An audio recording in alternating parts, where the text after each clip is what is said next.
artiste monene de Baba akufaki depuis weekend oyo caméra ya lingala facile lobby ekitaki na ndako na ye.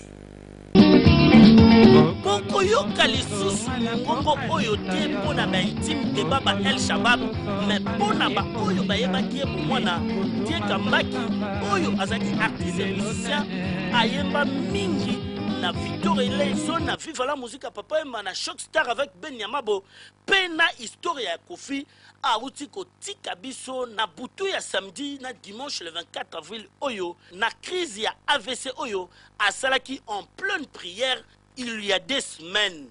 Yango la caméra lingala facile et kitaki na résidence na ye esika pavandi awa na yolo pona kokutana na famille. Poyo kamosi na ye moninga na ye ndenge balobaki. Akineki une église atei azui choc ya AVC 2 semaines après tobimaki hôpital après une semaine tosali ndako ayo osaba fièvre tozongi akufi. Azali moningo toaki na komona na likambo te na mwasi na ye tovanda likambo nyonso ozango il faut vraiment yebisa ngai batiki biso nayebi te vraiment eza mokano ya Nzambe.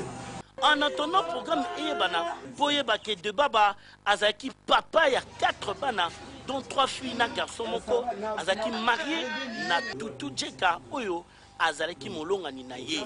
Que son âme repose en paix, na kombo ya Tsakaye Baba Supeki.